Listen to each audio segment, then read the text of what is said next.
quand on s'est posé la question des sciences sociales d'abord, on a essayé de mesurer. Hein, et par exemple, dès le XVIIIe siècle, un bonhomme comme Quetelet, en fait, qui est un des inventeurs des sciences sociales, invente en même temps des mesures des statistiques. Quand Condorcet, au début de la Révolution, essaye de rationaliser les constructions de Rousseau, il prétend construire une arithmétique sociale. Et c'est la même chose qui se passe à l'école. Comme on essaye d'introduire de la comparabilité entre des élèves, de la comparabilité entre ce que font les élèves à un moment donné et ce qu'ils font à un autre moment, ou bien ce qu'ils font dans un domaine et ce qu'ils font dans d'autres, on a été très rapidement tenté par l'utilisation d'un système quantitatif. Et ça va être l'apparition de la norme venant, qu'elle va s'installer en Italie, qu'elle s'installe en Espagne, mais pas au Portugal, qu'en Belgique, elle va être dominante, qu'elle n'entrera jamais en Angleterre, hein, parce qu'on n'arrive pas à y débarquer. Et c'est tout à fait intéressant, parce que l'idée, au fond, napoléonienne, mais révolutionnaire, c'est l'idée que l'éducation, ça doit permettre à des enfants d'être tous les mêmes, de vivre les mêmes expériences, les mêmes situations, quelle que soit leur origine sociale et culturelle, quel que soit leur lieu d'habitation, quelle que soit la famille, dans un modèle, j'allais dire, universel, hein, qui s'oppose à la variété des croyances ou des attitudes, et que si on veut que l'école soit exactement la même partout, et qu'un élève puisse se déplacer d'une école à l'autre, il faut qu'on ait un instrument de mesure qui soit commun. Et c'est tout à fait intéressant parce que pour permettre ce déplacement dans l'espace, il faut un système chiffré. Alors que si on prend les mesures anciennes, hein, c'était des systèmes de mesure qui existaient. On avait comme en Angleterre encore, des gallons pour les volumes, des pouces des pieds pour des longueurs, des degrés Fahrenheit pour les températures. Mais, mais aucun de ces systèmes n'est transposable.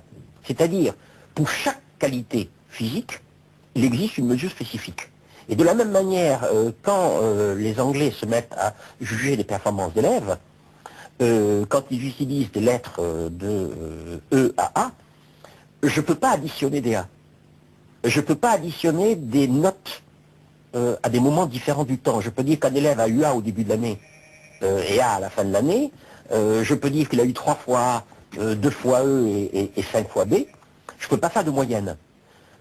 Autrement dit, le passage à la note va permettre d'additionner, de calculer des moyennes, de calculer les coefficients, et de faire par conséquent qu'on va avoir un système physique homogène, exactement d'ailleurs, et d'ailleurs la Révolution française invente en même temps que la note scolaire, le système CGML, hein, centimètre, gramme, millimètre, litre, c'est-à-dire un système décimal qui fonctionne quels que soient les objets qu'on mesure, et qui permettent de transposer par conséquent des degrés en longueur, des longueurs en volume, en masse, etc. Bon, il y a d'abord ce premier problème-là. Alors, ce qui est tout à fait intéressant, c'est que dans l'histoire de l'évaluation, quand elle essaye, quand on arrive au temps moderne, pendant très longtemps, c'est une histoire, au fond, de recherche de mesure. Hein, il y a toute une histoire de la mesure.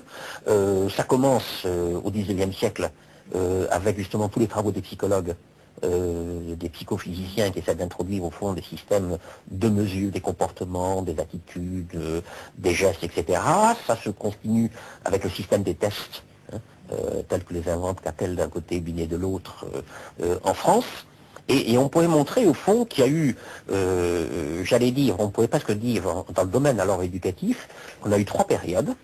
Il y a une période de la mesure, où on essaie de mesurer directement des capacités et des performances. Il y a ensuite une période un peu plus subtile, un peu plus élaborée, qui est la période du testing.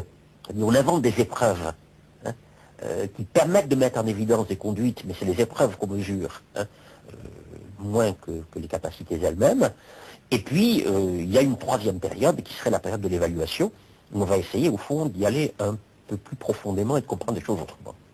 Et alors, je crois que ce qu'on va arriver peu à peu à comprendre, et ça me paraît tout à fait fondamental, c'est qu'en réalité, quand on évalue, on ne fait jamais qu'un acte de qualification.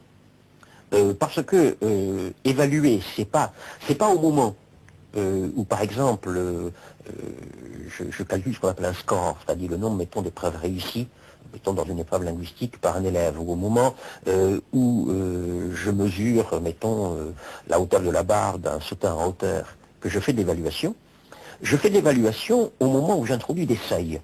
C'est-à-dire au moment où je dis, bon maintenant c'est bien, ou maintenant ça va pas. Et le modèle du seuil, c'est ce fameux 10 de moyenne hein, de l'école française, qui est un mot absurde, parce que c'est pas une moyenne, ce n'est que la moyenne entre les notes. C'est pas la moyenne des notes des différents élèves, mais ça, c'est une parenthèse. Mais le 10 de moyenne, c'est une notion qualitative. Ça veut dire qu'au-dessous de 10, c'est inacceptable, qu'au-dessus de 10, je vais l'accepter. Et à ce moment-là, on se rend compte que quand j'introduis la notion de seuil, je passe du champ de la physique au champ de la vie.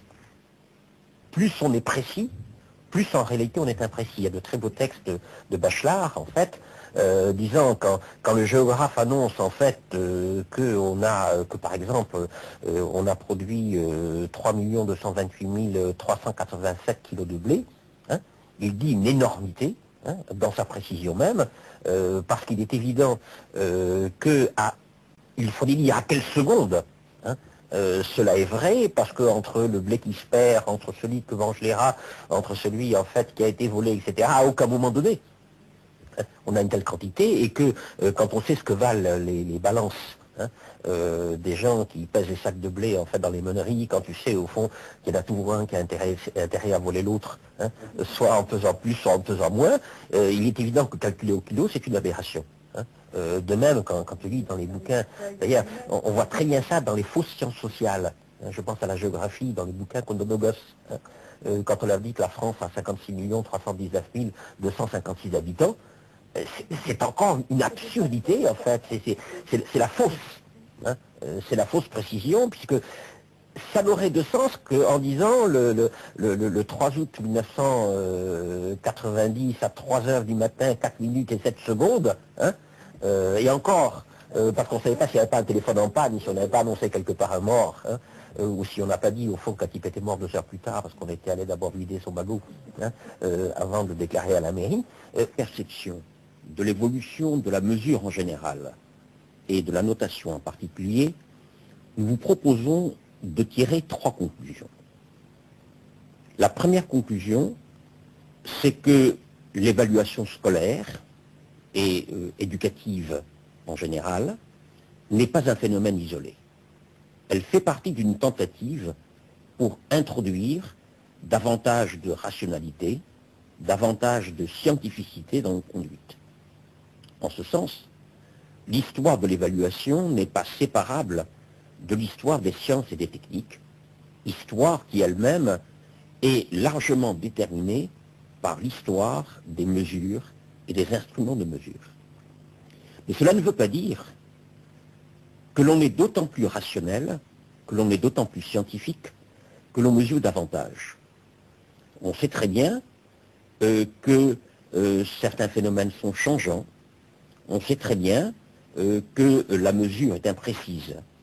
Et donc, être rationnel, c'est savoir se méfier aussi de la précision de ces outils, c'est savoir, dans certains cas, refuser de mesurer. Par conséquent, l'évaluation scolaire, c'est le choix en fonction des circonstances, en fonction de ce qu'on veut savoir, en fonction de ce qu'on veut décider, d'instruments dont certains sont quantitatifs, dont d'autres, au contraire, tournent le dos à la quantité.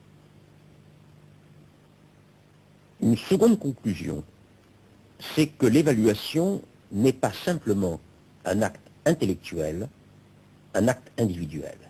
C'est un acte social. Un examen, un entretien d'embauche, la décision d'accorder un salaire, la fixation du prix d'une marchandise, l'appréciation d'un vin, d'un tableau, mais aussi la détermination de l'heure, mais aussi la fixation de la distance kilométrique entre deux villes. Tous ces actes représentent en réalité des actes sociaux. Or, ce que nous attendons des auteurs de ces jugements, c'est qu'ils agissent avec justice et avec honnêteté. C'est qu'ils traitent les objets, les performances, les personnes qui font l'objet de ces jugements d'une manière à la fois égale et homogène. Par conséquent, l'évaluation a une relation étroite avec la question de la justice sociale, avec la question de l'égalité. Une des fonctions de la docimologie dont nous parlait Anne-Marie Dovizis, c'est précisément d'introduire plus de justice dans les décisions de l'appareil scolaire. Mais en même temps, les choses ne sont pas si simples. Nous savons que les individus sont différents. Nous savons que la même performance en français, par exemple, n'a pas une valeur identique selon qu'elle est accomplie à l'âge de 10 ans ou à l'âge de 20. Selon qu'on parle français depuis sa naissance ou qu'on vient d'apprendre le français depuis quelques heures ou depuis quelques mois. Si on se situe par conséquent du point de vue moins de l'égalité que de celui de la vérité, il faudra changer ces mesures, changer ces instruments, changer ces notes, selon la situation de celui qu'on est en train de juger. En un mot, on pourrait dire que dans la mesure où on vise la justice, au sens de l'égalité, on risque de perdre en justesse au sens de la vérité. Si l'on vise la justesse en termes de représentation exacte de ce qui s'est effectivement passé, on risque de traiter les personnes, mais aussi les situations de manière inégale. Enfin, il ne faut pas confondre qualité d'évaluation et précision de la mesure. Lorsqu'on prétend noter un travail d'élève, d'étudiant ou de formé, en mettant une note extrêmement précise, extrêmement détaillée, imaginons qu'on accorde à un candidat la note de 12,23. Cela signifierait que l'on est capable d'apprécier, de distinguer des résultats des épreuves jusqu'au millième de point. Cela n'a absolument aucun sens. Par conséquent, il y a des illusions de la mesure, et même dans certains cas, évaluer, c'est refuser de mesurer. Par conséquent, la question de la mesure, sur laquelle portait ce module, n'est pas la question centrale, n'est pas la question essentielle de l'évaluation. Il est beaucoup plus important d'être attentif à la rigueur de la démarche, à la clarté des notions qu'on est censé utiliser. Quelles sont